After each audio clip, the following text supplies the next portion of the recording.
Assalamualaikum warahmatullahi taala wabarakatuh. Saya Ana Salimina. Bertemu kita kali ini untuk berkongsi tentang aktiviti kemasyarakatan yang kami adakan berkisar tentang program komuniti Mengacau Ashura. Aktiviti ini merupakan aktiviti yang diadakan di komuniti di sini saban tahun. Ianya dijalankan beramai-ramai bertujuan untuk menghubungkan silaturahim serta menjalankan tanggungjawab sebagai ahli komuniti masyarakat setempat. Penyediaan Ashura di belah pantai timur dibuat secara bergotong royong bagi membolehkan ianya dikacau secara bergilir-gilir.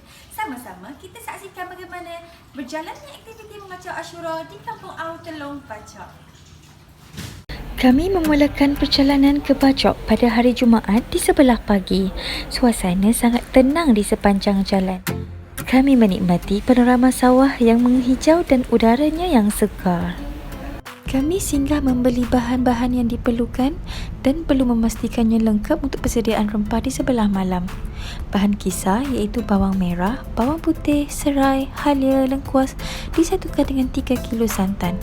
Ditambah pula dengan rempah Ashura dan dimasak sehingga naik minyak muda. Rempah awal kini siap untuk menunggu hari esok.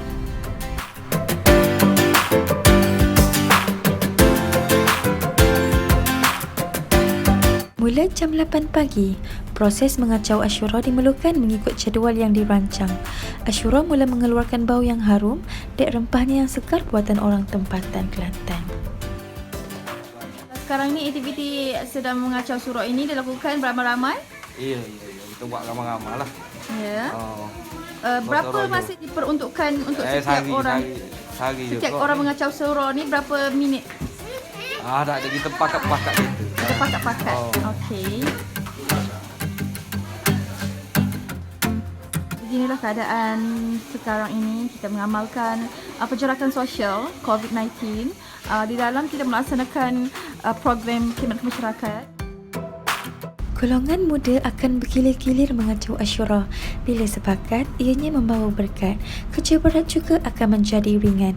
Selepas penat mengacau, jemaah bergilir untuk menunaikan solat zuhur dan disambung balik selepas solat.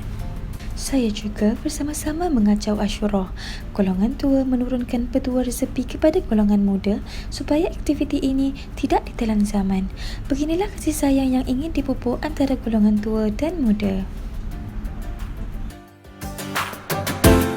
Ini adalah proses kita lengkuas dan halia. Kita blender dan kita goreng sekali lah. Untuk dimasukkan dalam suruh. Dalam surau. Dalam surau, Ya. So ini dalam proses ini jadi sudah nak siap ke? Ya, dah nak siap dah. Dah nak Kita siap. dah nampak dia dah berasak, dah panas dah tu. Bolehlah kita tukar api.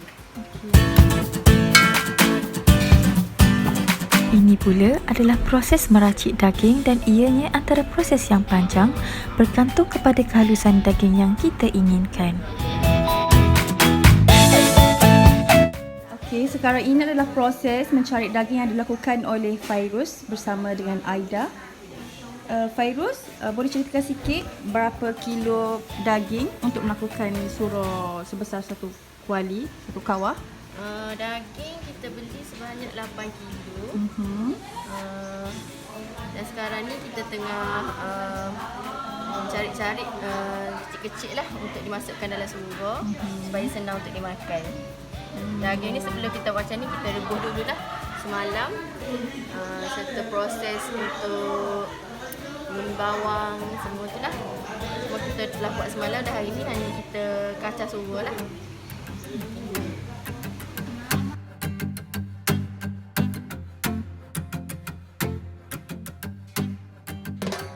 Daging halus ini menyedapkan lagi rasa surau kita.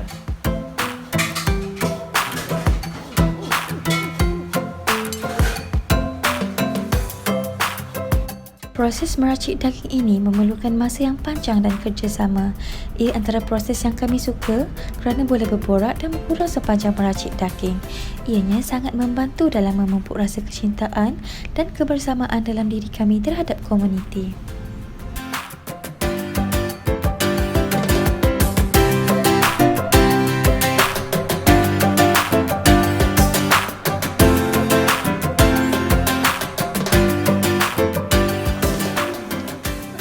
Asyura Kelantan sangat istimewa kerana bahan utamanya iaitu rempah asyura berbau harum seperti makjum. Proses mengacaunya yang berpanjangan memerlukan sumbangan dalam bentuk tenaga yang tidak dapat dibeli dengan wang ringgit. Mengacau asyura dapat memupuk amalan sentiasa ringan tulang dan saling bantu-membantu. Ia juga dapat mewujudkan rasa kejeranan dan persefahaman yang lebih mendalam. Beginilah keistimewaan budaya Melayu yang harus diteruskan oleh golongan belia dengan tunjuk ajar dari golongan tua. Pada pukul 5 petang, asyura kami pun siap untuk diagihkan kepada ahli komuniti. Pada akhirnya, apa yang kami dapati daripada program ini adalah pembangunan budaya sekaligus komuniti setempat. Selepas siap, kami mula membahagikan asyura kepada penduduk kampung, terutamanya warga emas dan fakir miskin. Mereka sangat gembira mendapat asyura daripada kami. Suasana mulai mendung dan gelap. Kami beransur balik dalam keletihan, namun sangat gembira kerana dapat menunaikan aktiviti komuniti ini walaupun dalam kekangan penjarakan sosial yang disarankan. Kami juga sangat gembira kerana berjaya bekerjasama dengan penduduk asal dan orang-orang tua di kampung kami. Semoga bertemu lagi di lain hari. Bye-bye.